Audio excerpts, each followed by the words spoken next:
entrevistado, que já aproveito para anunciá-lo também, o Dr. Sandro Cruz, cirurgião geral do Hospital Português. Dr. Sandro, seja muito bem-vindo ao nosso programa. Bom dia. Bom dia, Aline. Bom dia, Eida. Bom dia aos ouvintes da Rádio CBN. Pronto, você que tem dúvida aí, quer saber, né, como a hérnia se forma, por que se forma, se faz mal deixar a hérnia no lugar dela, se tem que tirar a hérnia, manda mensagem pra gente, 96269130, 3203-1199, se preferir ligar, entrar ao vivo, fazer a pergunta ao Dr. Sandro. Doutor, contem pra gente por que a hérnia existe, o que é a hérnia, né? Porque ela vive atormentando a vida de grande parte da população. Bom, como eu sou cirurgião geral, eu vou me ater mais às hérnias da parede abdominal, Sim. Que são as mais comuns, né? A hérnia, na verdade, é causada por uma fraqueza da parede abdominal, né? Fraqueza ou defeito. Isso pode ocorrer no desenvolvimento fetal, né? Que aí a gente chama as hérnias congênitas, ou que a pessoa já nasceu com a hérnia, né? O defeito faz com que o feto no desenvolvimento embrionário ele tem esse defeito e nasce com a hérnia, ou adquirida ao longo da vida, a pessoa vai adquirindo a hérnia. De que forma? Geralmente é mais comum das pessoas que têm problemas tais como tudo que faz o aumento da pressão abdominal, né? Geralmente idosos, faz esforço físico, quem trabalha com esforço físico, isso faz com que surjam, né, as hérnias devido ao aumento da pressão abdominal. Quem tem prisão de ventre também tem, acontece, né? Prisão de ventre, quem tem doença prostática, né, dificuldade de urinar, geralmente homens na idade mais avançada, né? A partir dos 40 anos, eles aumentam o volume da próstata e tem dificuldade de micção. E tudo que faz com que a pressão abdominal aumente, isso pode levar a hérnia. Mas, se fosse assim, a maioria das pessoas teriam, né? A hérnia ocorre numa porcentagem de 3 a 8% de todos os indivíduos. É mais comum nos homens.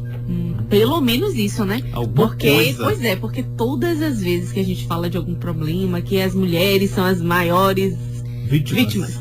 Então, pelo menos nessa aí, as mulheres estão melhor colocadas, né? Porém, também as mulheres são mais propícias a ter hérnia umbilical. Por que, doutor? Na gestação, faz com o tamanho, né? Aumenta o volume abdominal, aumenta a pressão abdominal e suja. E para a mulher isso é uma catástrofe, porque o umbigo é uma área de estética importante. É verdade, é o começo da sedução. Agora, doutor, me conte uma coisa, em relação a essas hérnias, né, a gente sabe aí, o senhor está falando da hérnia umbilical, da hérnia inguinal e tal, como é que a pessoa detecta que tem hérnia? Ela sente um volume? Pronto. Como é esse processo? Olha, a maioria dos pacientes, eles já vem com diagnóstico. Ele mesmo percebe. A pessoa que fica se olhando no espelho, por exemplo, na região umbilical, ele vê que o umbigo está mais proeminente, tá saindo, está protuso, né? Tá diferente. E geralmente, com o passar do tempo, vai aumentando o volume, né, da hérnia, no umbigo.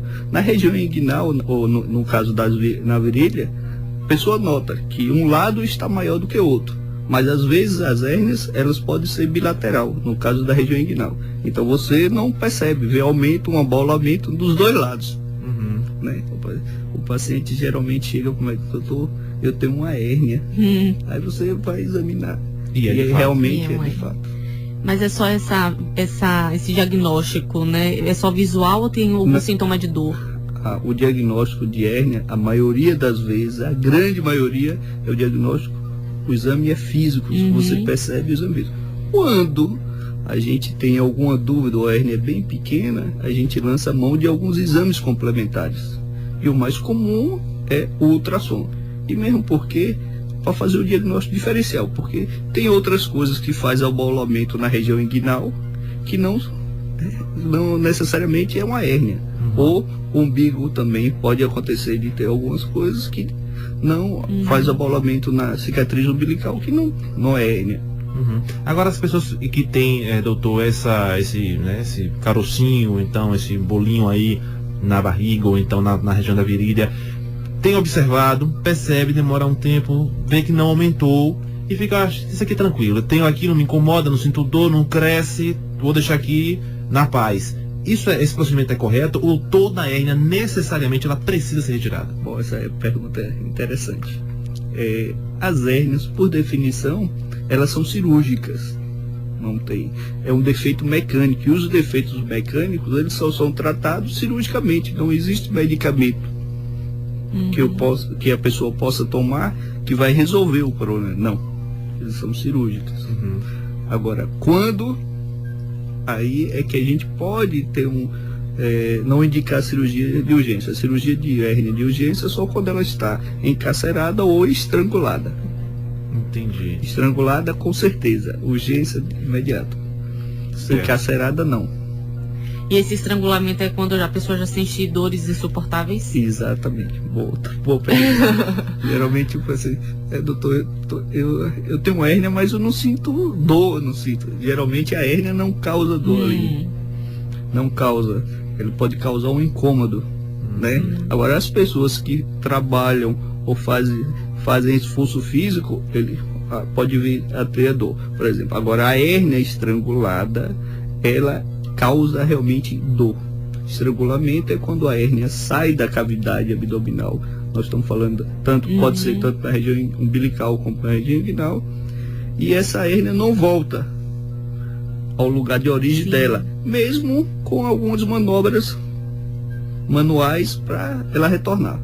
Isso não ocorre. E aí o fluxo sanguíneo sofre.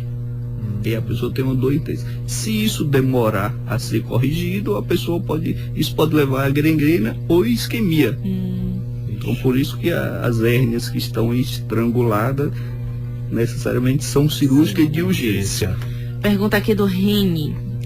Os homens que fazem supino com 200 quilos, faz pressão no abdômen, pode ter hérnia? Pode. Mas tem pessoas que têm uma predisposição. Porque se fosse assim, todo mundo que malhasse teria hérnia, e não é o caso.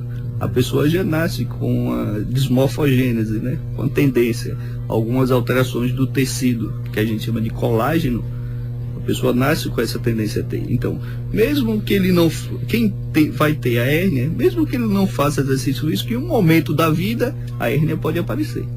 As pessoas que durante a academia mesmo, a Aline falou, e o nosso ouvinte Reni também, as pessoas têm hoje, né, muita, enfim, trabalhar de fortalecer o abdômen, tanto abdominal quanto os próprios exercícios que necessitam de você travar mesmo a barriga, né, o chamado core, que as pessoas têm essa noia, não é positiva de deixar o corpo mais bonito e tal, né, o abdômen traçado. Então as pessoas que têm predisposição, doutor, no meio desses gominhos pode aparecer uma hérnia lá, né? Pode, pronto.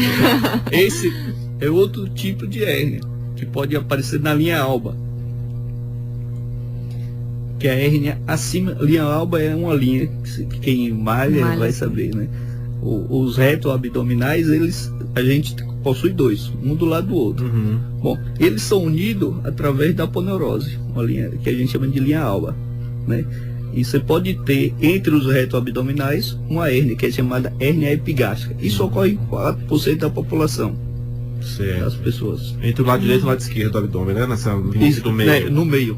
No meio. Mas isso geralmente é acima do umbigo. As hérnias epigástricas são acima do umbigo.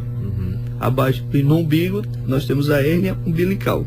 Mas podemos ter também hérnia lateral, né? Que é uma hérnia que tem um epônimo chamado hérnia de Spiegel, que foi quem deu o nome a essa hérnia. Aqueles bebês que a gente vê com o umbigo para fora, é uma hérnia, ou é uma hérnia congênita, ou é uma hérnia que, vamos dizer, que dizem, né? Eu sempre ouvi muito isso. É um bebê chorão, foi uma criança chorona, então o umbigo sai para fora. É isso mesmo? Isso aí é importante. Quem chora faz pressão no abdômen. Então a tendência é que a hérnia fique mais evidente. Mas nas crianças que a cicatriz umbilical, por onde passa a veia e a artéria umbilical, que é a fonte de alimento para o feto durante a gestação, né? Com 7 dias o umbigo cai. E a tendência é que esse orifício se feche. Tem pessoas que o orifício não se fecha. E aí a gente diz, nas crianças, né? Até 2 anos, não fechou, hérnia congênita. Aí tem a simpatia, bote uma moedinha, bote um... E amarre, né? Isso é para atender, para fazer com que a hérnia, o que está saindo, o volume que está saindo, permaneça dentro da cavidade abdominal, onde é a origem dele, e pronto, isso é. Mas o que acontece é que essa falha vai fechar se ela for menor que 1,5 centímetro. E aí espera até 2 anos. Se não fechou, é cirúrgico. Mas quando tiver maior que 1,5 centímetro, é cirúrgico de urgência. Os cirurgiões pediátricos, eles operam. 11h48 aqui no CBN Saúde e Bem-Estar desta terça-feira. Estamos falando sobre hérnias. Conosco aqui nos estúdios o cirurgião geral do Hospital Português, doutor Sandro Cruz. Doutor, é claro que o senhor está se atendo a esse tipo de hérnia porque é sua especialidade, mas quais são os tipos mais raros de hérnias, né? Assim, e em quais partes do corpo, exceto aí a questão da virilha e da barriga, que elas podem aparecer, que a gente nem sequer supõe que pode ter, de repente, uma hérnia, por exemplo, na cabeça, pode ter? Pode. É o que a gente chama herniou. É uma pessoa que teve um TCE. E a cavidade craniana é óssea, então ele não tem como se expandir, né? Então o que acontece? Se o cérebro, né, incha, a gente diz, teve um edema cerebral, isso pode fazer com que haja herniação, e aí é muito grave. Né? E os tipos mais comuns são esses que o senhor está falando aí, a inguinal e a... Da parede abdominal, geralmente, o mais comum é hérnia da região inguinal. 75% das pessoas que têm hérnia, eles têm hérnia na região inguinal. A hérnia da região inguinal também é por força? Também o que aumenta a pressão abdominal vai fazer com que a hérnia surja. Eu vi uns relatos, né, pesquisando de pessoas que foram espirrar e aí a pressão foi tão forte que acabou aparecendo a hérnia. Não sei se isso é verdadeiro. Pode isso acontecer? Pode acontecer, pode. Eles já tinham uma tendência, provavelmente. Existem pacientes que a gente vai fazer uma cirurgia, por exemplo, de apendicite, o videolaparoscopia, né? E quando nós vamos tirar o apêndice, a gente sempre faz uma inspeção em toda a cavidade abdominal. Aproveita que está ali para dar Exatamente. E você percebe que no local onde surgem as hérnias, você tem um orifíciozinho. Apesar de que, se eu for fazer o exame físico dessa pessoa, eu não vou detectar nada. Mas geralmente isso acontece. Ó. Futuramente, o senhor ou a senhora vai ter hérnia, né? Aí vem a questão do espirro. Sim. A pessoa já tinha lá, só fez botar para fora. Exatamente. Doutor, e como é a cirurgia, né? O senhor falou aí da videolaparoscopia, que é, enfim, bem utilizada hoje em cirurgias de retirada de apêndice também, até na própria cirurgia bariátrica também se utiliza muito. Como é a cirurgia para retirada de hérnia? Segue esse mesmo molde ou é uma coisa mais invasiva? Não, nós temos 2 tipos hoje, né? Que é a cirurgia minimamente invasiva, que é a videolaparoscopia para hérnia, e nós temos a cirurgia convencional, que é aberta, né? Onde a gente faz uma incisão na região inguinal maior do que a incisão da videolaparoscopia, né? Mas a grande questão é colocar uma prótese no local da cirurgia, no local da hérnia. Isso para evitar que a hérnia recidive. Ah, tem isso, é? Tem. E essa prótese é como, doutor? De titânio? Não. Tela. É polipropileno. É o mesmo material do fio de sutura. Existem vários tipos. Hoje o padrão ouro é se colocar tela, que a gente faz, é a cirurgia livre de tensão, né? Porque antes do advento da tela, o que a gente tinha? Observou-se que 20% das pessoas que faziam cirurgia de hérnia, ou de 100 pessoas, 20% a hérnia recidivava, voltava a hérnia. Então percebeu que, na verdade, você tinha que colocar uma prótese porque a prótese é que fazia fechar o orifício e diminuía a chance de recidiva. As duas cirurgias, tanto a convencional quanto a videolaparoscopia, coloca a tela. A diferença está, a cirurgia videolaparoscópica tem trabalhos mostrando e que a pessoa retorna às suas atividades diárias mais rápido. A questão estética para a mulher, a incisão é menor. Que bom. Agora, no caso de uma pessoa, né, que está com a hérnia umbilical ou inguinal, e ela gosta de fazer atividade física, como é que é tratado essa relação aí? Olha, existe uma questão importante. Às vezes o paciente chega no consultório, doutor, eu sei que tem uma hérnia, faço atividade física, mas eu tenho medo da anestesia. Geralmente eu digo, até um colega meu que fala que você tem que ter medo do cirurgião que está com um bisturi na mão, não do anestesista. Então, eu tenho medo, não quero para você pode passar a sua vida toda a viver com sua hérnia tranquilamente. Porém, a tendência, e se você faz exercício físico, é que isso aumente o tamanho da hérnia. A hérnia aumente o volume. Então ela poderia fazer outro tipo de atividade de menos impacto. Impacto. Mas sabendo que, mesmo assim, a tendência é que ela aumente. Mesmo que ela não faça um esforço físico, mas possa ser, ela é obstipada, tem dificuldade de ovo sanitário. Então isso faz com que a hérnia vá aumentar de tamanho. Tem muitos gases, né? Enfim, aí fica com o estômago. Tem mais uma pergunta aqui do Reni. Ele complementa aquela pergunta que ele fez da pressão, né? Da atividade física. Ele quer saber se existe hérnia onde o intestino invade a parede abdominal. Eu não entendi bem a pergunta que ele...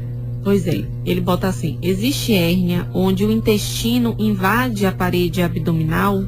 Talvez o que ele queira falar é que existe hérnia a qual o conteúdo da hérnia seja o intestino. Sim. Pode acontecer. Porque a estrutura mais comum do conteúdo herniário é o que a gente chama de epíplon, ou aumento. É um órgão que a gente tem, na verdade, que é gorduroso, que faz com que esse órgão serve para bloquear algumas infecções. Por exemplo, você tem um apendicite, esse órgão vai lá e bloqueia. Então é gorduroso. O conteúdo mais comum nas hérnias é o epíplon. Mas pode ser uma alça intestinal, pode ser o apêndice, pode ser o intestino grosso, delgado, pode ser.